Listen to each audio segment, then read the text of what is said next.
there is outrage and reports upon the Asians being ridiculed and shown less importance in many parts of the world, this triggered me to check out how many books do I have in my bookshelf who were written by Asian authors. Well, today's video is gonna be the books which I think everyone must be reading whose authors were Asians and they write literally stunningly. So without further delay, let's get started. I have added all the timeline and the timestamps in the description below so that you can skip to the specific book. Hello everyone, thanks so much for watching ATP, that's among the pages, where I talk about the books and the content written among their pages. Well, if you're for the first time, this is Achyut Murari. I'm a medico from Osmania Medical College and a poet. I talk about the books on this channel and personal development tips too. So make sure you're subscribing and liking this video. So the first book which I think is the best part is The God of Small Things by Arundhati Roy. This book has beautiful picturesque descriptions about Kerala and about Ayam. I think this is the best book I have ever read. This was the first book which I have reviewed over my channel, so which I will be tagging here or there.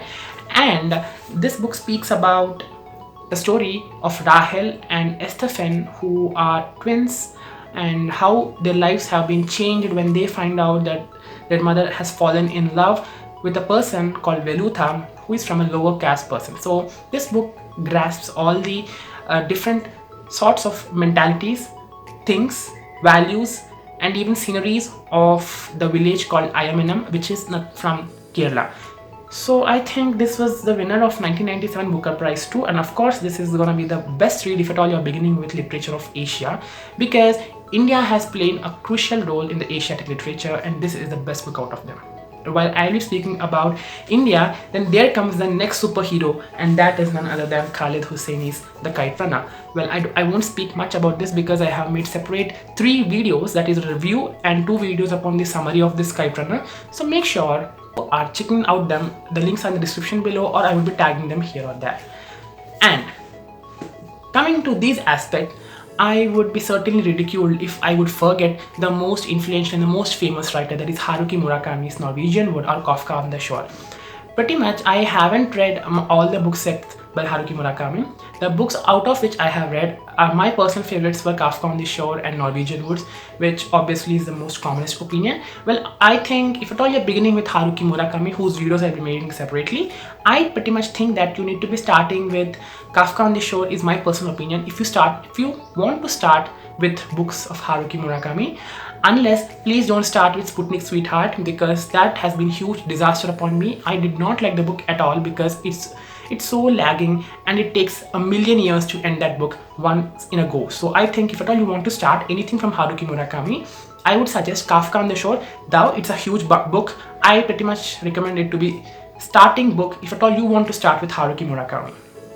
But if at all I am saying anything about the literature from Japan or Korea, then I can also consider a lot of writers from China too, and coming from that is the Grace Lin, and the book is called The Mountains Met the Moon. I have talked about this book because this is supposed to be a children's book, but this creates a huge impact on whomever reads this book. Apart from that, this is just a tiny book out of 200 pages. It gives you wholesome idea of the imperial China, the folklores of China. You indigenously feel that you just want to visit that beautiful place which is described in this book. So I think this book, I have recommended this book for ages of 10 to 14, but I think anyone who feels that they need to get out of the mental stress and the daily chores or the monotony which they have been facing in their hectic life, I think this book is the most easiest escape you can ever find. Coming to the last 3 books which I think I need to be speaking about here is pretty much, one is Das Kapital by Karl Marx, of which I have talked in another video also, which I'll be tagging in the description. Though I think this is not a fantasy book, so you might not get any chance to actually visit or reading about Russia anywhere in that book. It is most of a thought-provoking and a majorly a streamlined way of explaining things by Karl Marx. So I think that cannot be considered a book which makes you fall in love with Asian literature.